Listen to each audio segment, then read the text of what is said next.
So hello everyone, today we are going to start example number 2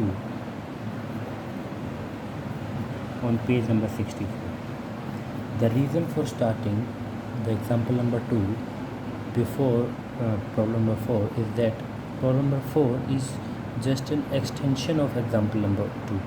So if you understood the meaning of example number 2 and its solution and how we have to do example number 2, then you can easily understand problem number 4. Okay, so first of all let's read the question.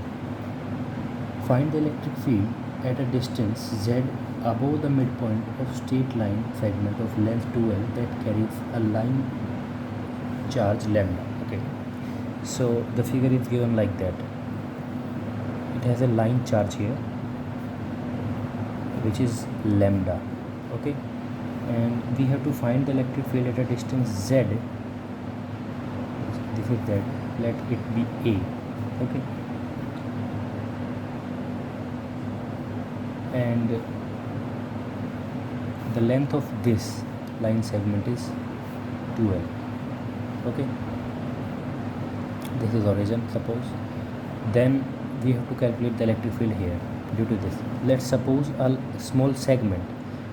So as I have talked about the segment criteria, that if whenever line charge is given on whole of the line, then we have to take a small segment and calculate the electric field on that segment only, and then integrate it for the whole line charge, and then we'll get the whole line. So this become by this method calculation of electric field becomes easy. Okay, so let's draw. Let us say that this segment is at x distance from the origin, and then it has width as dx. Okay, so let this angle be theta. As the electric field will be away from that point, so we'll consider segment components of electric field. Let this be e cos theta, because this is theta, e sin theta. I should write dE because we are integrating for a small segment dx. That's why we have taken dE.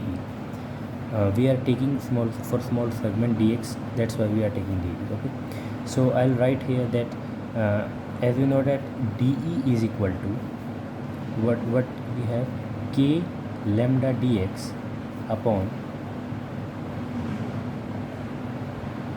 dx, k lambda dx upon r square. What is r here? K lambda dx upon r is z square plus x square. Okay,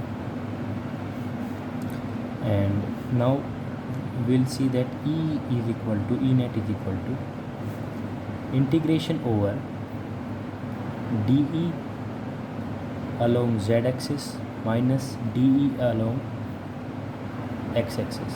Okay, so we'll see that dE along z axis is k lambda dx, and it is cos theta. Okay, d along z axis is dE, it is equal to dE cos theta. So dE z is equal to k lambda dx, cos theta is z upon z square plus x square, because it is under root, that's why power 3 by 2. So dE and Ez will become integration over minus L to L k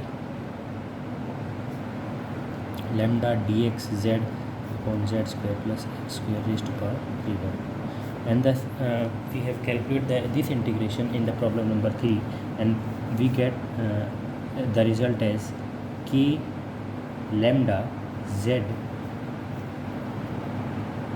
x by z square under root z square plus x square, and the limit minus L2.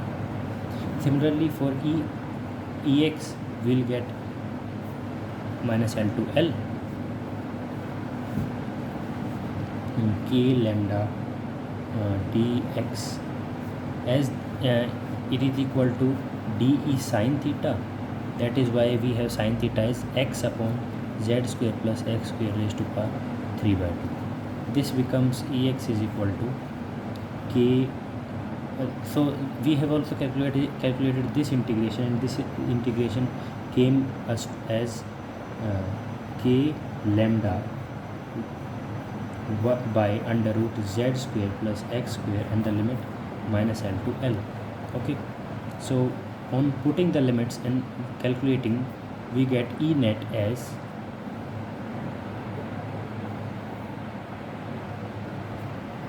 E net is equal to k lambda into 2L upon z into z under root z square plus L square z cap.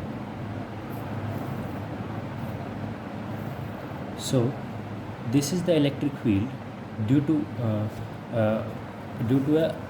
a line charge over a distance from the midpoint, or a distance z from the midpoint. Okay, so this will be the electric field formula.